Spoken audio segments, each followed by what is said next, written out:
जय श्री ओम नमः सिद्धेभ्य। एष सुरासुर मणु सिंध वंदिदं धोदधादिकं मलम प्रणमामि वड्ढमाणं तीर्थं धम्मस्कतारं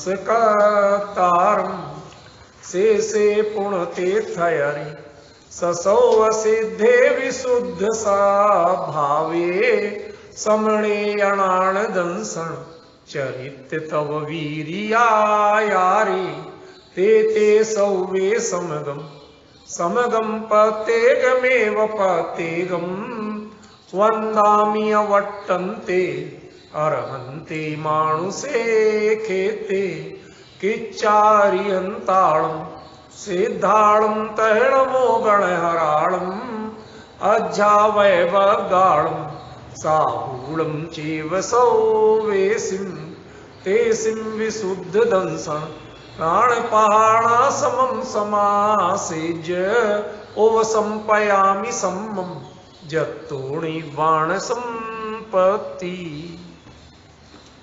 प्रवचन सार परमागम में पहले हम 80 गाथा 10 मिनट के लिए लेते हैं, फिर अपनी 118वीं गाथा आगे चलाएंगे, क्योंकि वो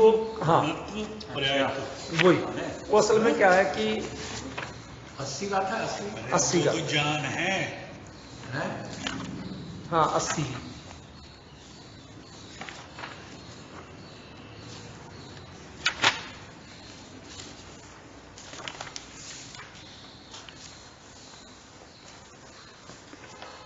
जो जान दी अरहंतम दव्वत गुणत पज्जय तेहिं सो जान दी अप्पाणम मोहो खलु जादितस्लयम्। 140 पेज। कितना सुंदर प्रतिपादन है वो। इसकी जरा उत्थानिका भी पढ़ लो जो अमृतचंद्राचार्य ने दी है। कथम मया विजेतव्या मोह वाहिनी इति उपायम आलोचयति। मैंने इस उत्थानिका में लग रहा है कि जिस ट्रैक पे अपनी बात अभी तक चल रही है, कुछ उस बात को टच करना चाह रहे हैं अमृतचंद्राचार्य। कथम मया, कैसे मेरे द्वारा, विजेतव्या, जीती जानी चाहिए, मोह वाहिनी, मोह की सेना, इति उपायम, इस उपाय की आलोचना। आलोचना का अर्थ हम लोग बहुत गलत समझते हैं। आलोचना का अर्थ निंदा नहीं होता है, बुराई नहीं होता है। आ माने पूरी तरह से और लोचना माने समीक्षा करना, सर्वांगीण समीक्षण, उसको आलोचना है। माने देखना नहीं ना, देखना भी नहीं है और निंदा बुराई करना भी नहीं है। ये हम लोगों ने जो आलोचना पाठ पढ़ पढ़ के, आहा मैं दुख अपराधी, जो ऐसे पढ़ पढ़ के हमने आलोचना माने बुराई समझ। आलोचना शब्द का अर्थ बुराई बिल्कुल भी नहीं। हर पक्ष से समीक्षा करना, कोई बात छूट ना जाए, ठीक है, उसको कहते हैं आलोचना। ठीक है, तो इति आलोचयति, इस बात की आचार्य देव, कुंदकुंद आचार्य देव आलोचना कर रहे हैं, देख रहे हैं कि अब मैं मोह की सेना को कैसे जीतूं, ये सेना मेरे द्वारा कैसे जीत ली जाए, जो बची खुची है कैसे जीत ली जाए। उसके लिए बता रहे हैं कि किसका मोह लय को प्राप्त होता है। देखो, एक बड़ी गहरी बात है इसके पीछे, बहुत गहरी बात है। वो बात क्या है जो मैंने पिछली बार संकेत की थी कि मोहो खलु जादि तस्य लयम, लय को प्राप्त होना है। लय, विलय और विनाश, क्षय, इनमें अंतर है। जिसे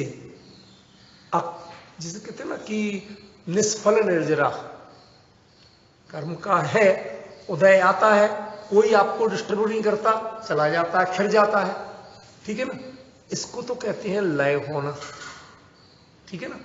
और जो पुरुषार्थ पूर्वक आप उसका क्षय करते हैं, स्थिति बंध और अनुवाद बंध इन सबको नाश करते हैं उदय आने के पहले ही, उसको क्या कहते हैं? क्षय या विनाश, ठीक है ना।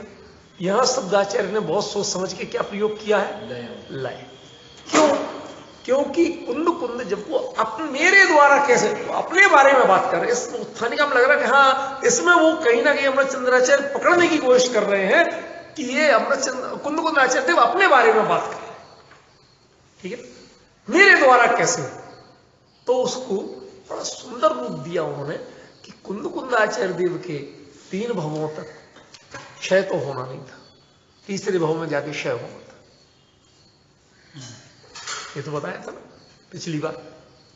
अरे इतनी बार तो बताया है 113वीं गाथा में, कितनी बार चला है कि भाई मणवोणा होदि देवो देवो वा मानुषो वा सिद्धो वा।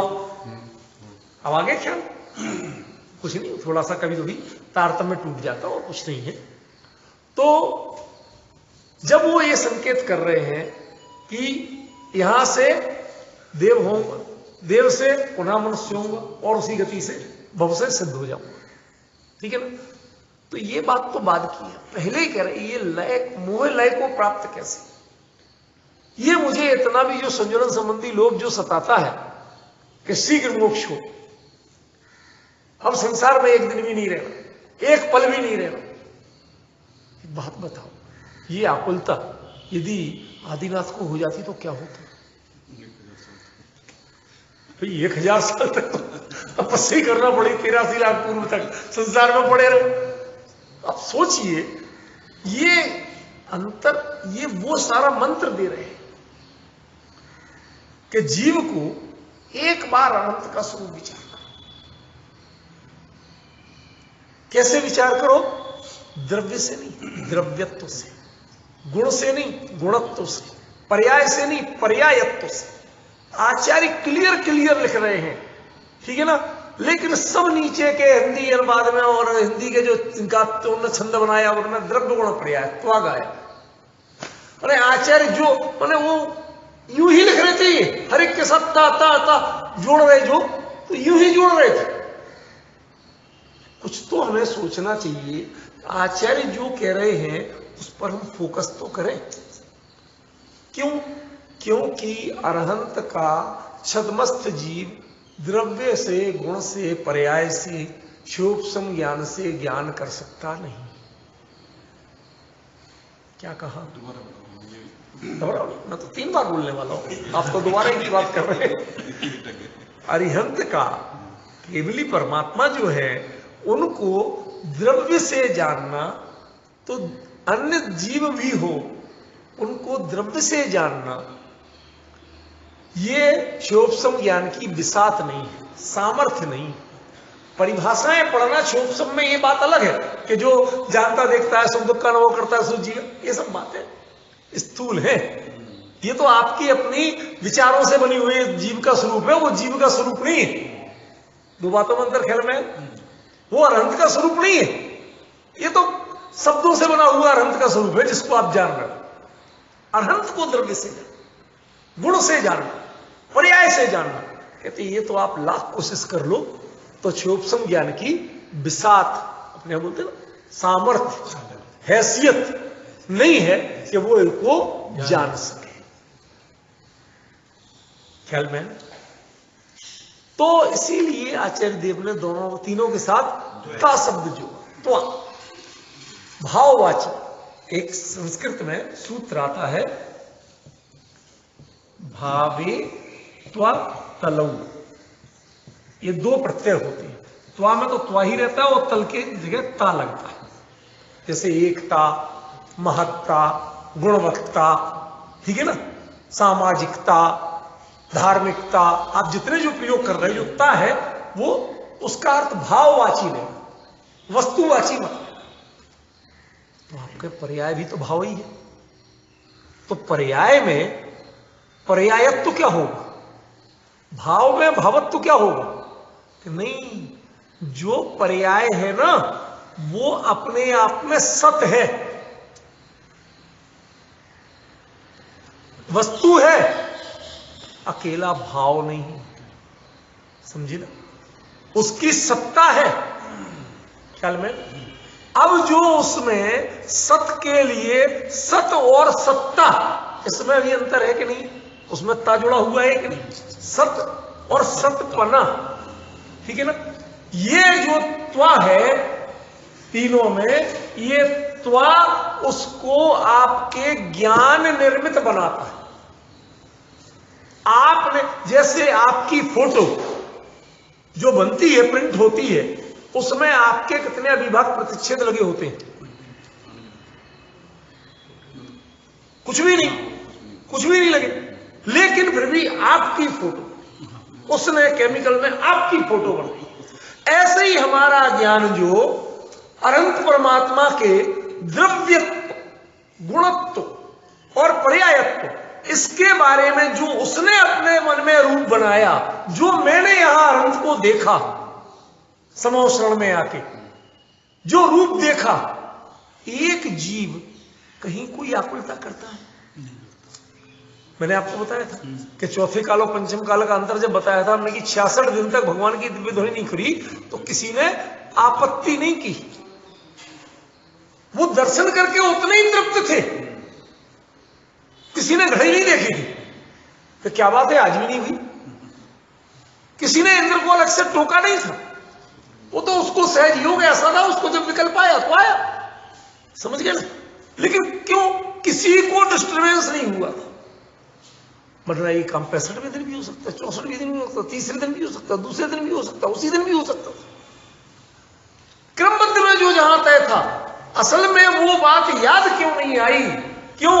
क्योंकि अरहंत को द्रव्यत्व से, गुणत्व से, पर्यायत्व से वहां लोग जान रहे थे, और जो जान रहे थे उनका मोह कि अब वो इनसे कुछ और मिले, ऐसा मोह लय विलीन हो रहा था। उनको देखने के बाद यदि आपको चाहत रह जाए तो समझ लेना अरहंत को आपने देखा तक नहीं।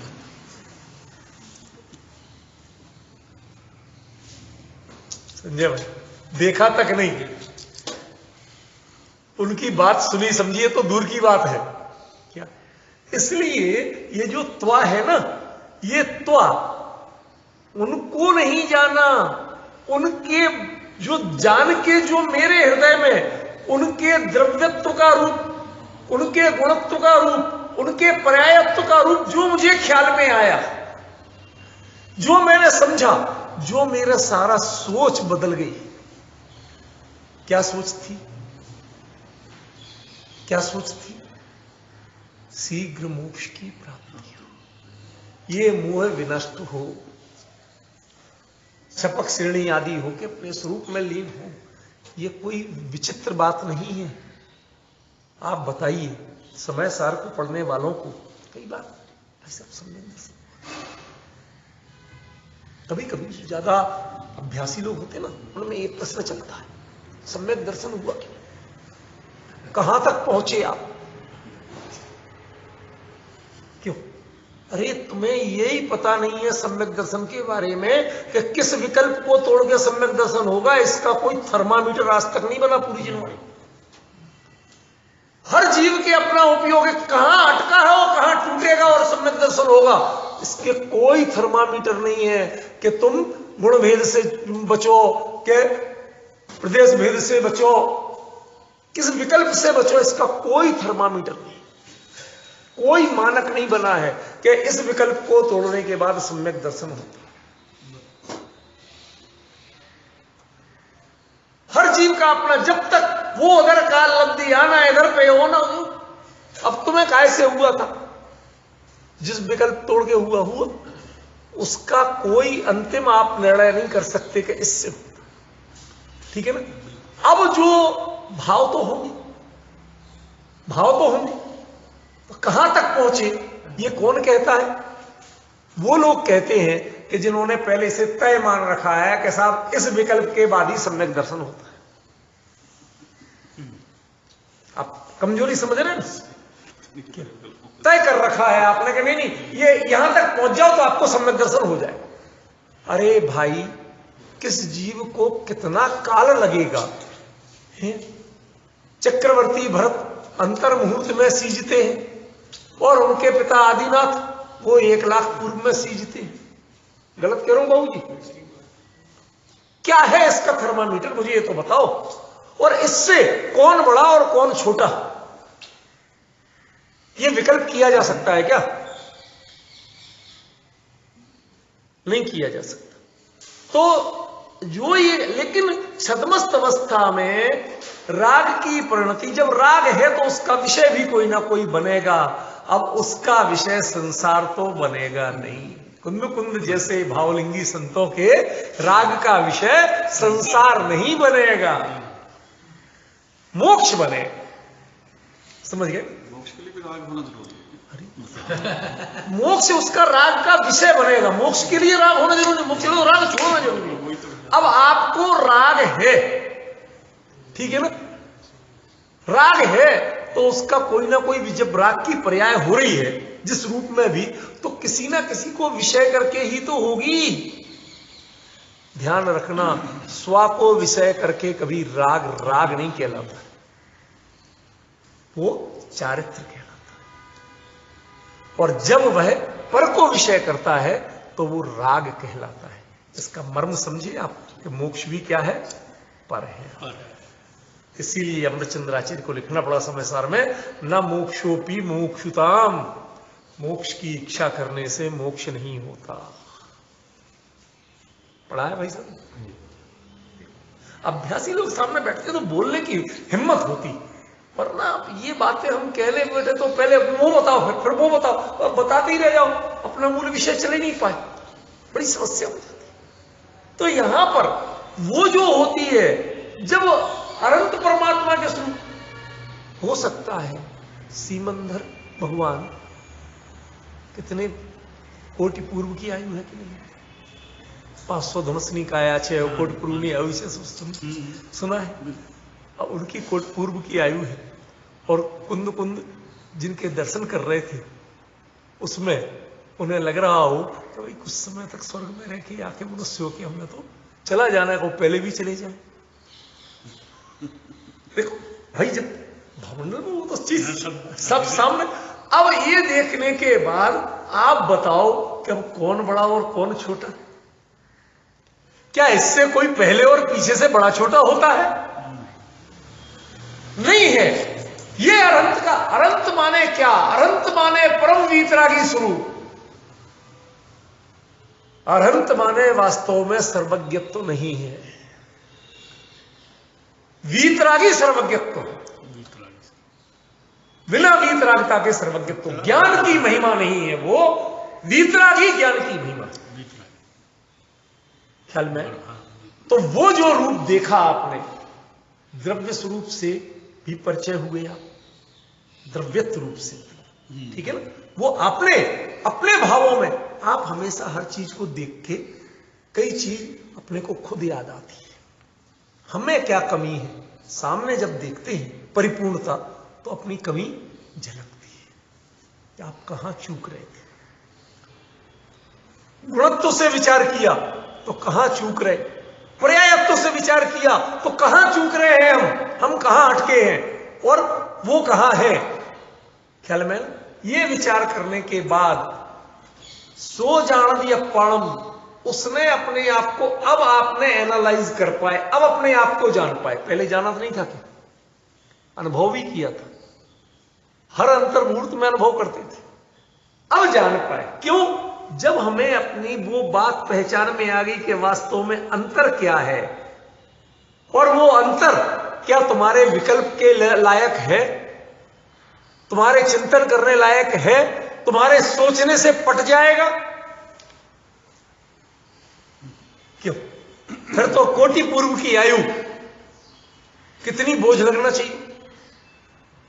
संजय भाई, केवल ज्ञान हो गया, उसके बाद आप ऐसी आयु की बात करेंगे तो क्या बोझ नहीं लगना चाहिए? जबरदस्ती शरीर के साथ समोसण विहार हो रहा है, फिर प्रवचन हो रहे हैं, फिर क्या है ये, हम छद्मस्थों को लगता है। लेकिन जब साक्षात केवली के स्वरूप को देखो सामने, उसका माहौल, वहां का वातावरण, उससे जो अनंत का स्वरूप ख्याल में आता है। अरहंत माने क्या? अरहंत माने क्या? 4 घातीय कर्मों का नाश माने अरहंत नहीं। अनंत चतुष्टय माने अरहंत नहीं है। अरहंत माने क्या? सामने वाले के लिए जिसमें पूज्यपना, पूजा के योग्य, बहुमान के योग्य विशेषता नजर आए, बड़े से बड़े व्यक्ति को भी, गणधर को भी, उसका नाम अरहंत है। बताओ वो क्या है?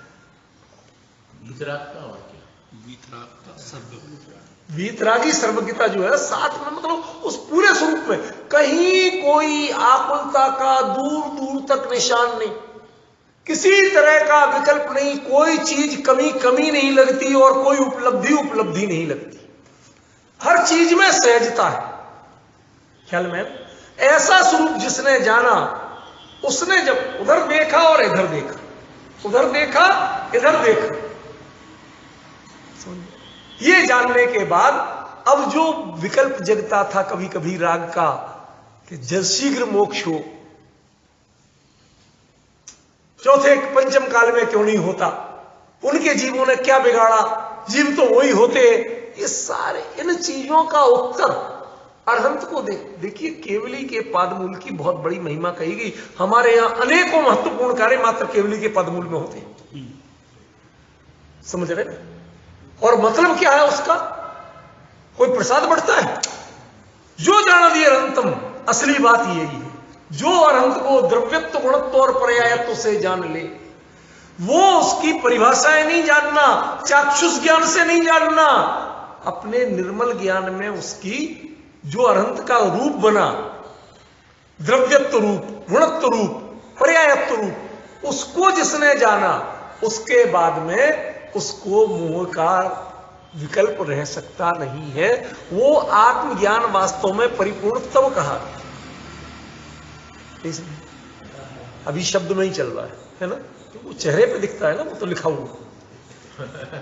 देखो ध्यान रखना, बहू जी सच बता रहा हूं, टीचर होने का एक तो फायदा है, वो सामने वाले को समझ में आया कि नहीं है, एकदम परफेक्ट, जैसे इबारत लिखी हुई हो ना, ऐसे चेहरे पे लिखा रहता है। वो प्रसन्नता का भाव अलग दिखाता है कि हाँ भाई देखो, मैं थोड़ी कोशिश कर रहा हूं। दरअसल इसमें कोई दृष्टांत नहीं है, दृष्टांत नहीं है। दृष्टांत मिल जाए तो आपको बहुत आसानी हो जाए। दृष्टांत नहीं होते कई चीजों के, उनको लिए आप शब्द में, जैसे कहते हैं ना, शब्द की ही जरा सी ओट में जोर कहां है, वो जोर पकड़ में आ जाए तो आ जाए समझ में, वरना नहीं। ख्याल में मैं स्थूल रूप में पहले इसको बाहरी दृष्टांत से समझाने की कोशिश करता हूं। मां किसे कहते हैं कि जो देह को जन्म दे उसको मां कहते हैं, जो 9 महीने गर्भ में रखा उसे मां कहते हैं, जो छाती से दूध पिला उसे मां कहते हैं, जो खुद गीले में सो के तो सूखे में सुला उसे मां कहते हैं। क्यों? ये बकवास कर रहे हो, जाने ही नहीं।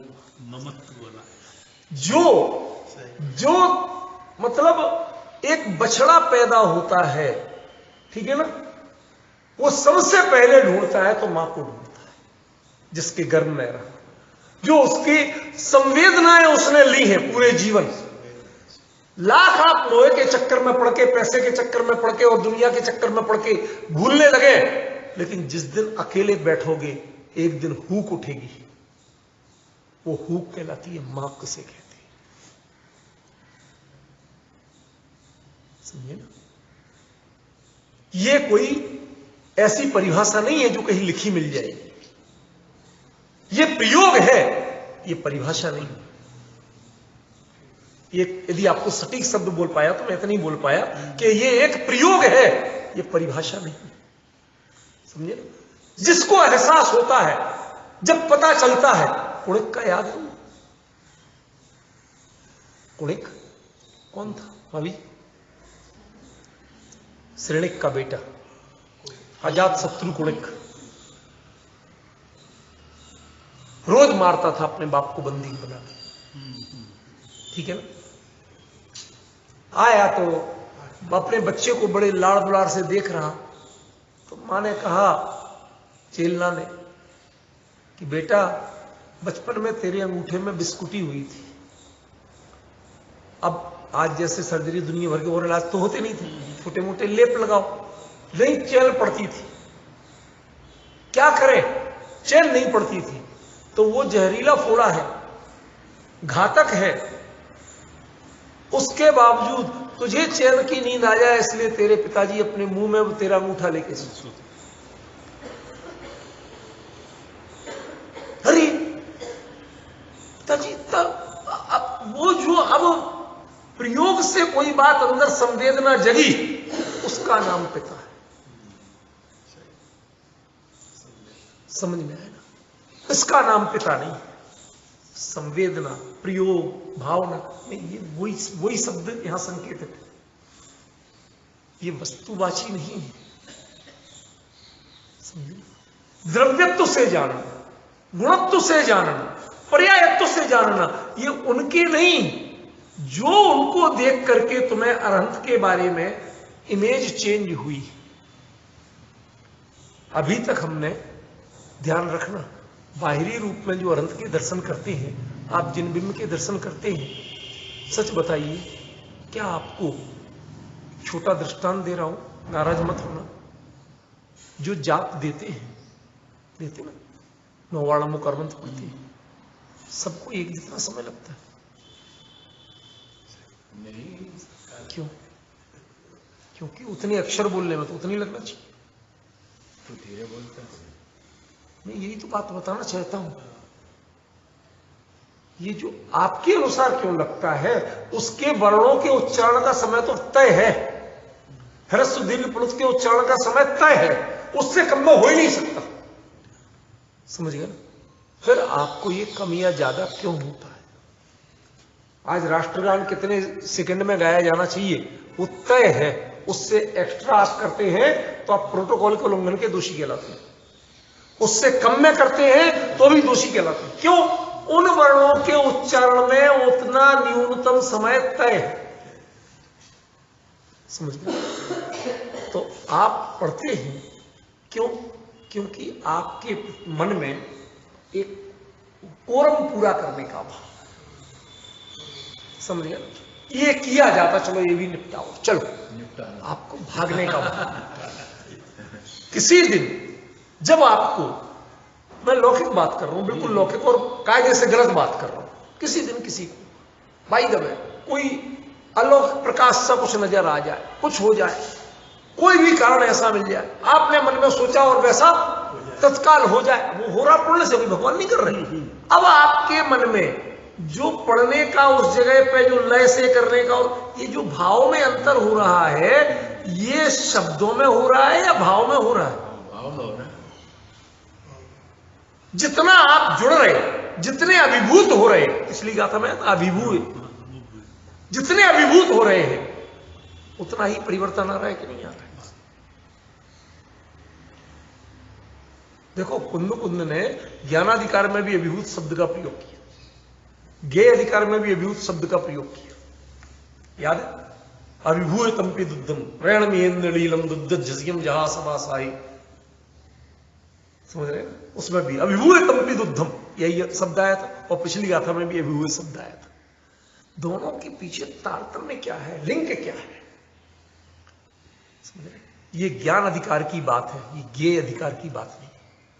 अरहंत को द्रव्यत्व, गुणत्व, पर्यायत्व से जानना माने ज्ञान रूप से जानना, ज्ञान मूर्ति से जानना, ये मूर्ति से नहीं जानना। जो सामने अरहंत भगवान विराजमान है, नहीं तो सिमंदर भी तो कह सकते थे।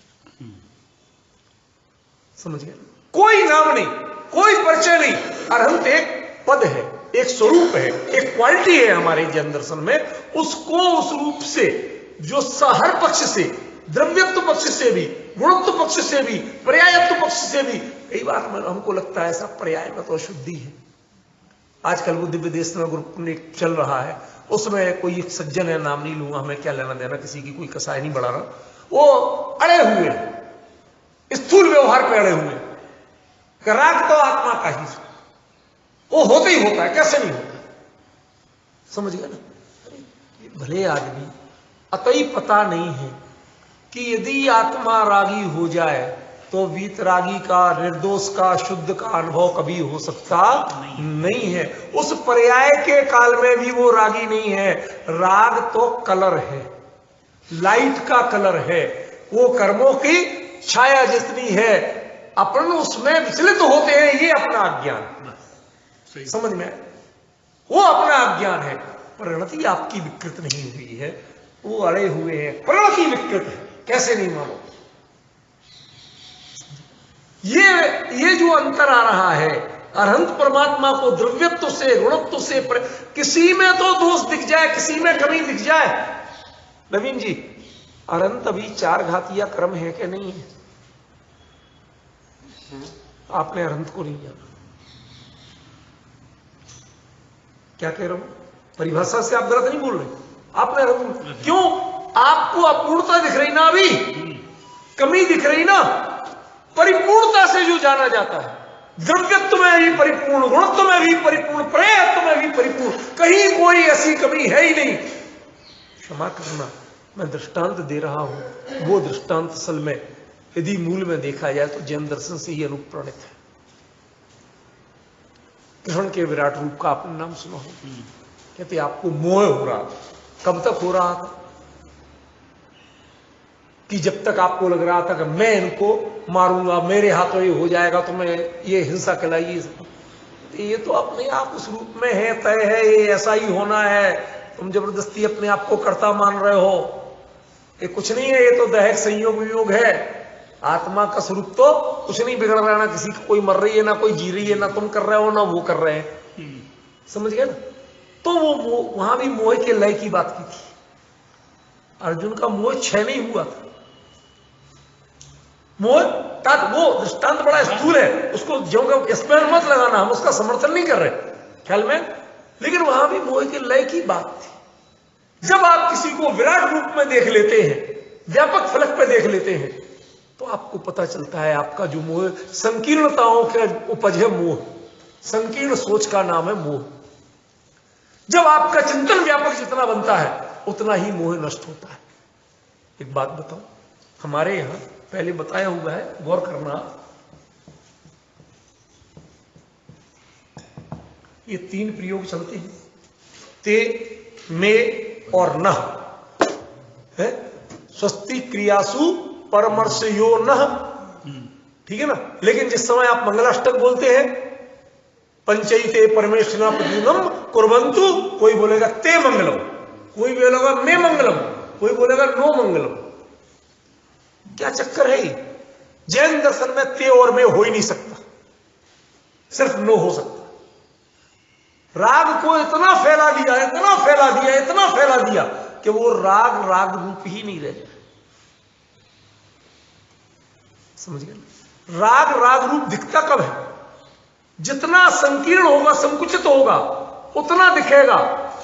आप एक कणिका गुलाबी रंग की, ठीक है ना, और 1 लाख लीटर दूध में मिलाओ, 1 लाख लीटर पानी में मिलाओ, अब ढूंढ के बताओ कौन सा क्या रंग में चेंज आए? कहां है वो?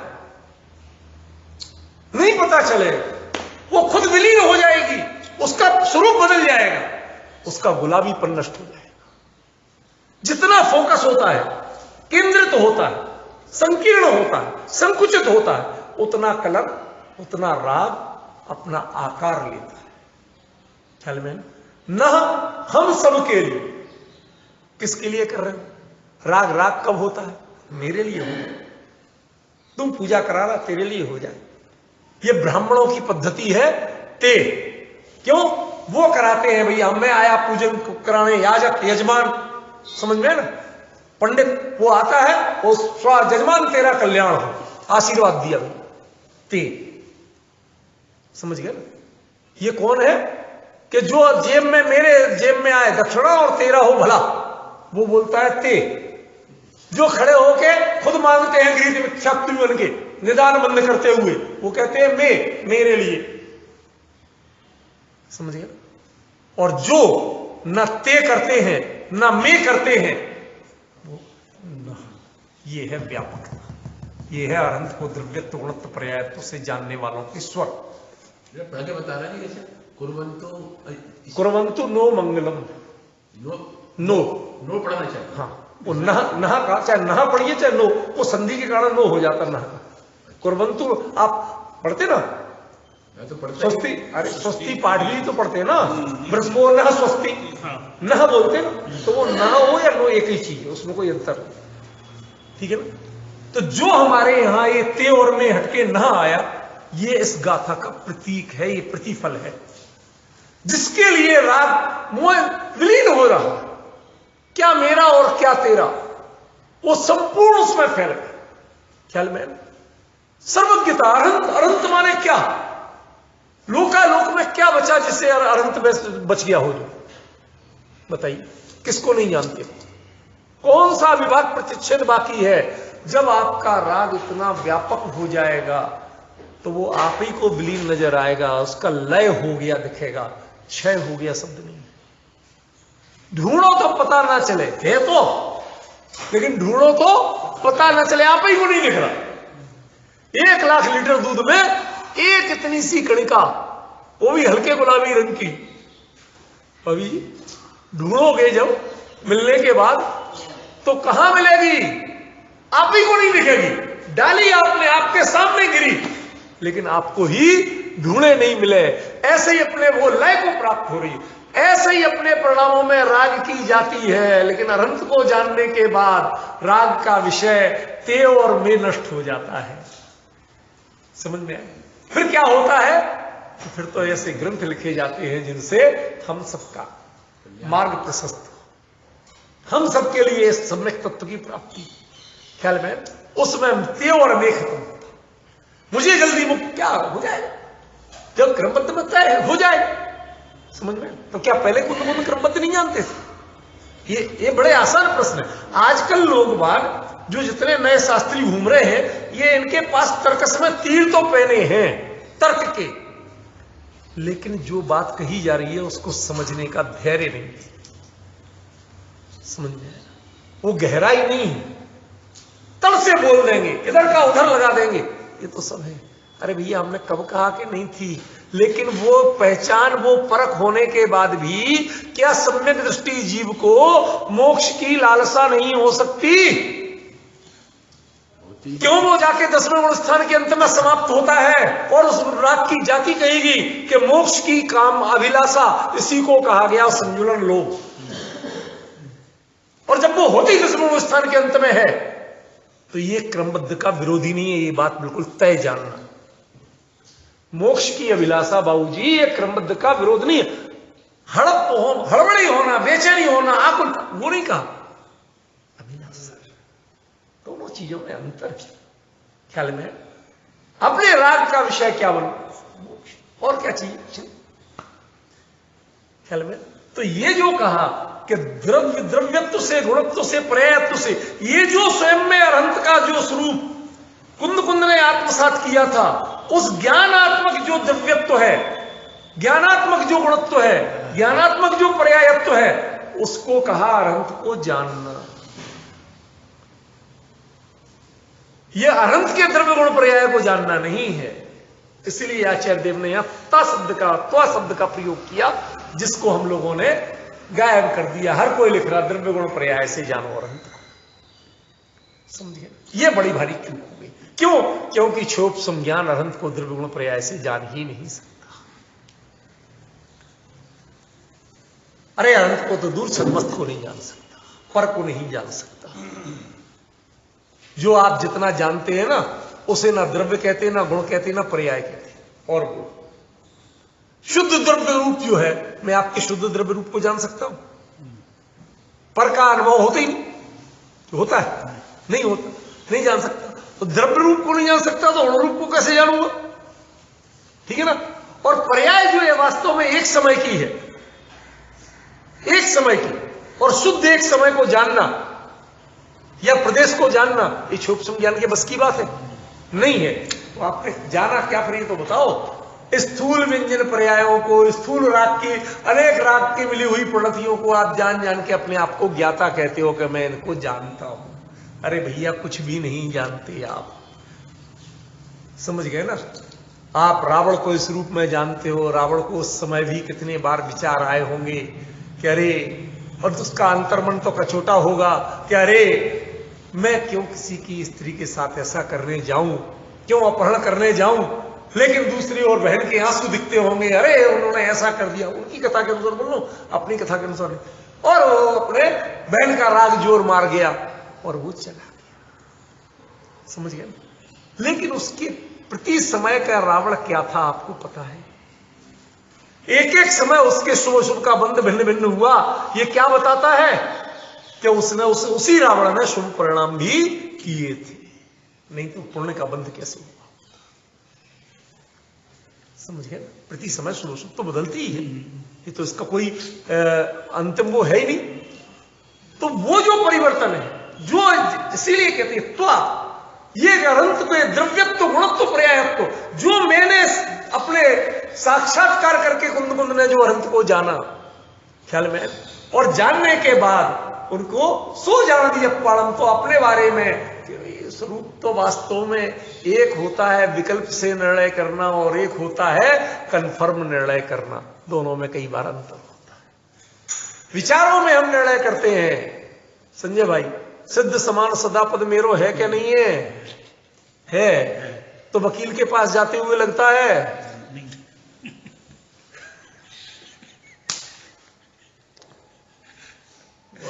तो ये क्या है? इसको क्या? तो आपने निर्णय किया कि नहीं किया? कि विकल्पात्मक ज्ञान के निर्णय को निर्णय नहीं कहते। जो कंक्रीट हो, यद वज्रोपि चरत्यपि पतत्यपि भय चला त्रैलोक्य मुक्ता ध्वनि, याद आ रहा है? हाँ जी, चलायमान नहीं होता, चलायमान नहीं होता, उसे निर्णय कहते हैं। ख्याल में? अब जो निर्णय में भी स्पष्टता की मात्रा ज्ञानात्मक बदलती है, रागात्मक नहीं, ज्ञानात्मक। विचलित कौन करता है? राग। लेकिन ज्ञान की निर्मलता का अंतर जो आता है वो तो होता है कि नहीं होता है?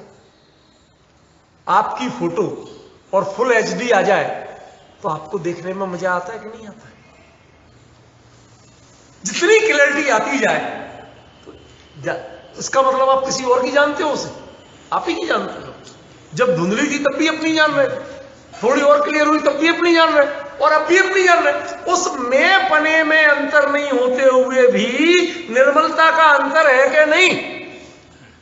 ये अंतर जो बता रहे ना, वो निर्मलता का अंतर। सो जान लिया पढ़, उसने वास्तव में आत्मा को जाना। क्यों?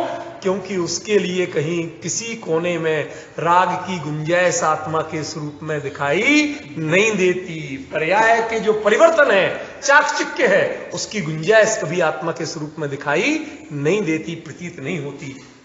ये बहुत गहरी बातें हैं। अब जो स्थूल रूप में अभी अटके पड़े हैं कि राग आत्मा में कैसे नहीं है, तुम तो किसकी परिणति? अरे भैया, अभी हम आपसे बहस नहीं कर सकते। करो अभ्यास, करो, थोड़ा पढ़ो लिखो, स्वाध्याय करना चाहिए। अब क्या कहें? वो कह ही नहीं सकते। गुरुदेव भी कहते थे बारंबार, बे चार कलाक वांचन जो ये जो पढ़ते क्यों हैं कि सामने वाले को मुंह तोड़ जवाब देंगे। अरे भैया, तुम इसे क्या बना रहे हो? तुमने सामने वाले के लिए मान मर्दन करने का साधन बना लिया, तो भैया ये तो जिनवाणी हिंसा बन गई, हिंसक शस्त्र बन गई। ये शास्त्र की जगह शस्त्र बन गए आपके लिए। क्यों? क्योंकि इसका उपयोग आपने दूसरे के मान मर्दन और अपने मान के पोषण के लिए करने लगे। ये इसके लिए नहीं है भैया, ये तो अपना अज्ञान, अपना मोह दूर करने के लिए। मोहो खनुजाति तत्सलम, ये स्वरूप जानने के बाद अब कुंद कुंद भले ही तीसरे भाव से मोक्ष जाएंगे, लेकिन उनका मोह, राग तो है लेकिन मोह विलीन हो चुका है। अब उसमें कहीं ढूंढने जाओ, कहीं कोई चंचलता, विचलितता एक रत्ती नजर नहीं आती। सोचो, सर्वार्थ सिद्धि के अहमंद्र 33 सागर तक करते क्या हो? कोई शास्त्र नहीं होता, कोई नहीं। कहा जाता है कि मतलब तत्व की चर्चा, शब्द थोड़ा सा बदलिए और कुछ नहीं। आपका अभिप्राय गलत नहीं है, पर शब्द थोड़ा सा, कोई शास्त्र नहीं होता, ठीक है ना? आपस में चर्चा करते हुए, उसी का चिंतन करते हुए, उसी का विचार करते हुए, कितना 33 सागर, या तो एक सागर का हिसाब किताब लगाते लगाते सारे कैलकुलेटर फेल हो जाए हैं। वो 33 सागर तक उबते नहीं, थकते नहीं, कहीं कोई विकल्प नहीं। क्यों? क्योंकि वही ज्ञान की निर्मलता, वही सहजता चल रही है। वो राग तो कहां विलीन हो गया पता नहीं चल रहा। मैंने एक प्रश्न किया था कि चारित्र के बारे में, व्रत के बारे में, कि हु इज व्रती। मेरा आर्टिकल थे इस बारे में, आपने शायद गौर नहीं किए। नहीं होगा तो भेज दूंगा, नहीं तो वो बुक अब छप रही है उसमें भी आ जाएंगे, उसमें आ रहे हैं वो सब। कौन वृत्ति? तो मैंने प्रश्न किया कि यदि मान लो इंद्रिय विषयों के भोग का त्याग का नाम व्रत है, ठीक है ना, खान पीन के त्याग का नाम व्रत है, तो फिर सरवार सिद्धि के अहमंदर सबसे बड़े व्रती हैं। इतने तो व्रती आपके मुनिराज भी नहीं होते, क्योंकि आहार लेने तो वो भी जाते, वो तो 33 सागर तक नहीं लेते। स्पर्श, रूप, शब्द, मन, प्रविचार, यदि मन में भी विकल्प आ जाए तो उसे क्या कहा गया? प्रविचार कहा गया। परे अप्रविचारा, और उसके बाद के अप्रविचार होता है, मानो वो मन से तक विकल्प नहीं लाते भोगों का, समझ गए ना। फिर भी व्रती नहीं है तो आप तय तो करो व्रत कहते किसको है। अभी तक तो आप खाना पीना छोड़ा व्रती हो गए हैं, बीवी बच्चे छोड़े व्रती हो गए। भाई साहब आप व्रत कहते किसको? जैन दर्शन में कहा किसको गया? विचार तो करो, दिमाग घूम जाएगा आपको। तो ऐसे जो स्वरूप का विचार करते करते कब टाइम पूरा हो जाता है पता नहीं। 33 सागर पता नहीं चलते, यहां 10 मिनट ट्रेन लेट हो जाए तो समय काटना मुश्किल होता है। बताओ, प्लेटफॉर्म पे रेल मंत्री तक की 7 पुस्तकों का उद्धार करते नजर आते हैं लोग। ये क्या है संजय भाई? इसी का नाम पुरुषार्थ है।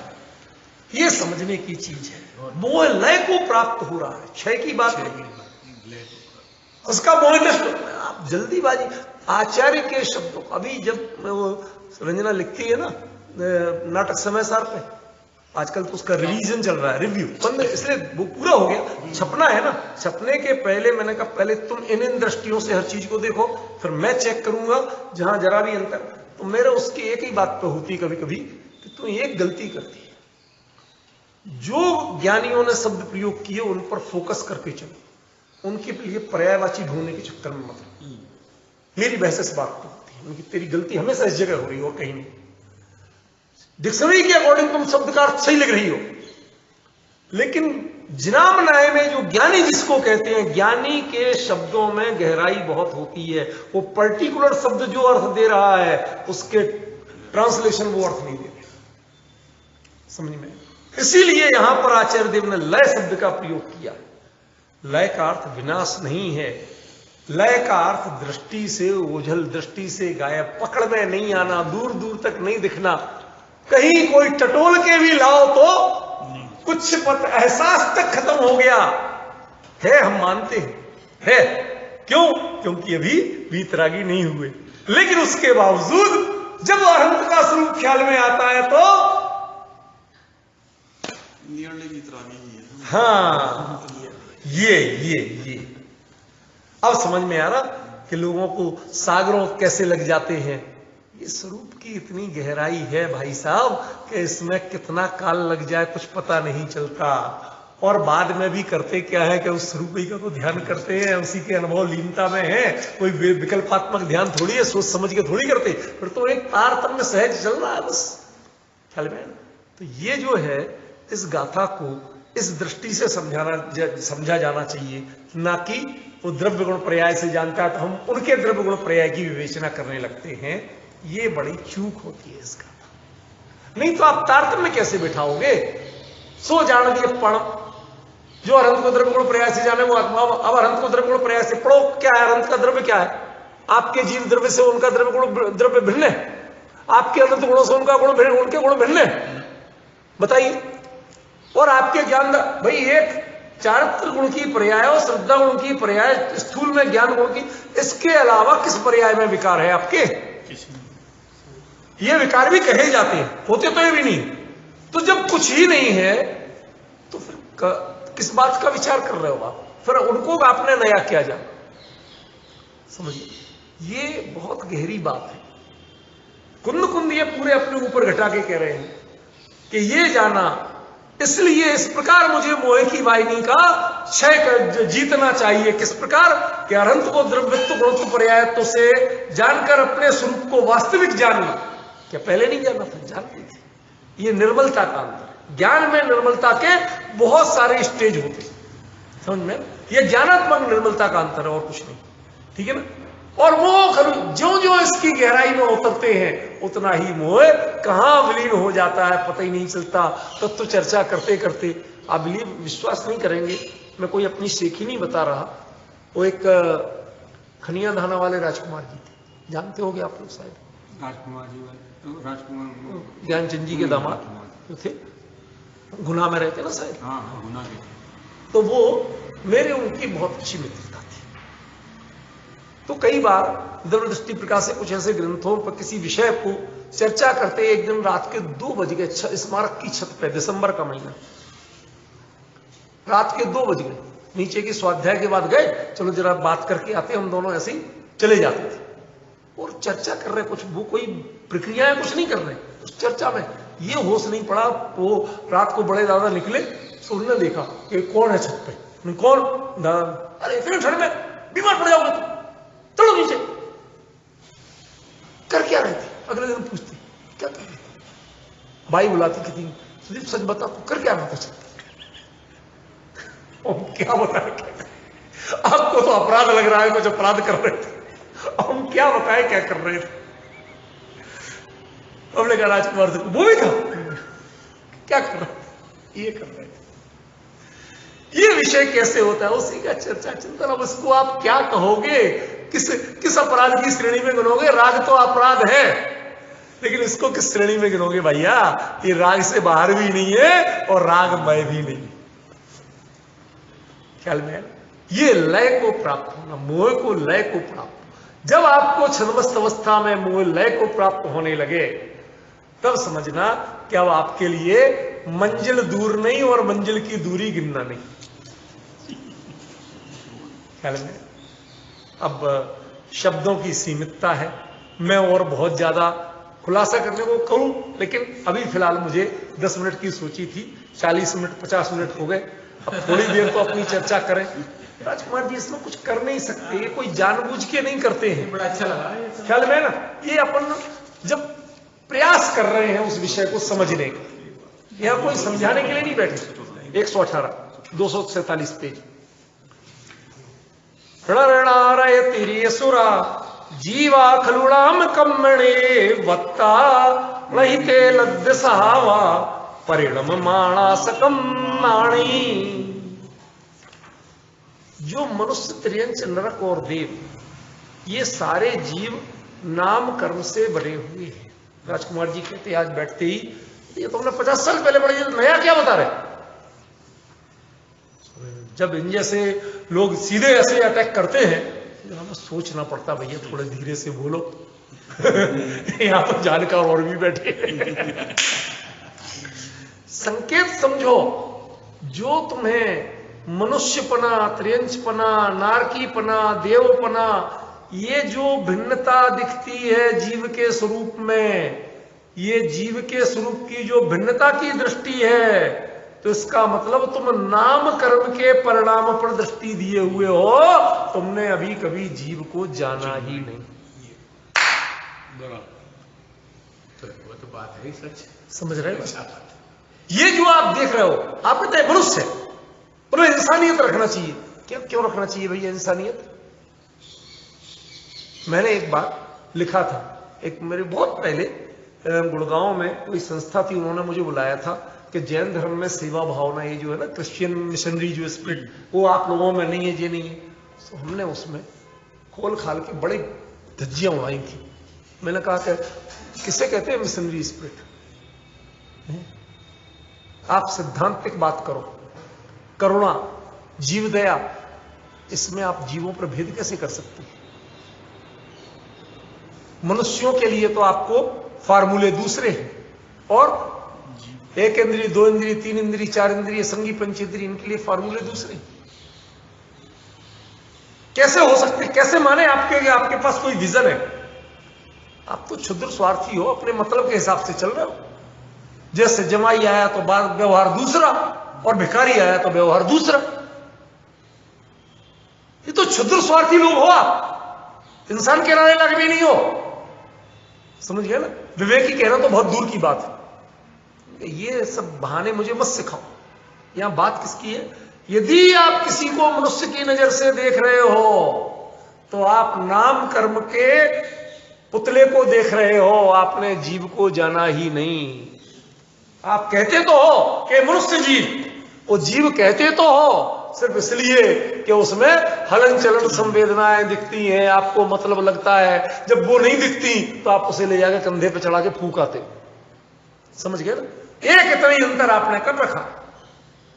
वो हमारी बिटिया थी छोटी वाली, तो छोटी जब 2-1 साल की हुई, 2.5 साल की, तो पहले तो वो बचपन में बोलती ही नहीं थी। हम लोगों को डर लगता था पता नहीं ये गूंगी तो नहीं, पर वो 2.5 साल बाद बोलने सब अच्छा बोलती। अब उसके लिए कहते हमारे लिए खिलौने लाओ, हम बोर हो जाते। ला दिए थी तो एक अच्छी सी डॉल ला दी, कहते डॉल लाओ, डॉल ला दी। बहुत सुंदर सी थी, वो खुश हुई, खूब खुश हुई, सब बहुत तारीफ, thank you daddy, thank you mummy, सब करती रही। 1 घंटे बाद आई और यूं पटक दी डॉल। ये किस काम की? क्यों?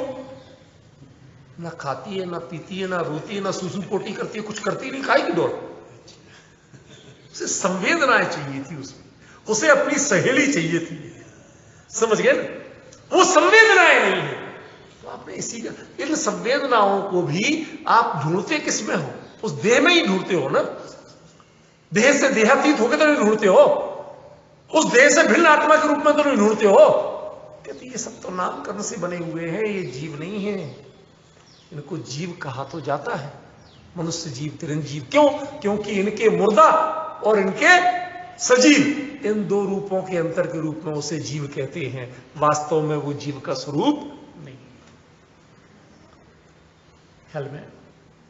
फिर नहीं ते लब्ध सहावा, उन्होंने अपने स्वभाव को कभी प्राप्त ही नहीं किया है। क्या? अपने स्वभाव को प्राप्त ही नहीं किया है। कौन? कि जो स्वयं ना अपने आप को नामकर्म से निवृत्त मान रहे हैं।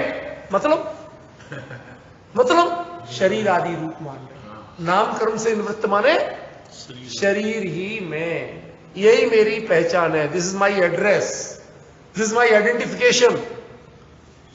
समझ गए? इसी को जो सब कुछ मान रहे हैं, इसी से जिनकी पूरी संवेदनाएं जुड़ी हुई हैं, नहीं थे लब्ध साहबा, उन्होंने अपने स्वभाव को आज तक जाना ही नहीं है। परिणम माणा सकम्माणी, वो तो अपने ही कर्मों के चक्र में परिणमन कर रहे हैं, चल रही है।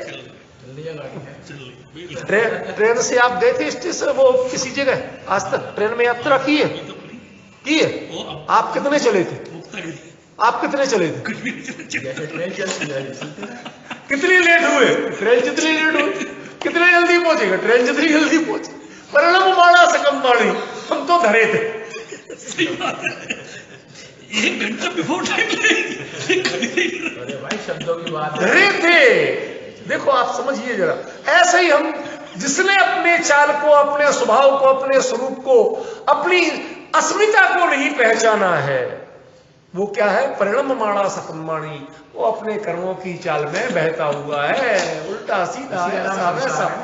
ये कालिदास लिखता है, उच्चैर गिच्छति नीचे दशा करो चक्र नेमिक क्रमेण, कहते भाग्य के अनुसार मनुष्य के जीवन में उत्थान पतन सब आते ही है। कभी ऊंचा होता है, कभी नीचा होता है, कभी कुछ होता है। अच्छे अच्छे लोगों को देखा है, उनके साथ राष्ट्रपति है, सारे लोग सर पूरा मां बहन कितने कितने सैल्यूट देते हैं, तीनों सेनाओं के चीफ कमांडर के रूप में सब होता है, ठीक है ना। और उनका वो कहता एडीसी साहब आपको यहां जाने की अनुमति नहीं है, वहां अभी कुछ काम चल रहा है, वहां डस्ट है, आप नहीं जा सकते। उसका मतलब कलर कौन सा और देख, आप यहां सेट कार्ड में बताओ हमारी नौकरी चली जाएगी, कि आपको एक छींक आ गई तो हमारी नौकरी चली जाएगी। डॉक्टर ने लिख दिया कि पोल्यूशन में ले गया था, मेरी नौकरी चली जाएगी। महाराज हम नहीं कर सकते, हमारी लिए मैं आपको परमिशन, राष्ट्रपति को परमिशन नहीं दे सकता। ये स्थिति क्या है अमित जी? परिणम माणा सकम्माणी, तब पता चलता है कि मैं काहे का राष्ट्रपति, काहे का पहला नागरिक, हम तो परिणम माणा सकम्माणी है।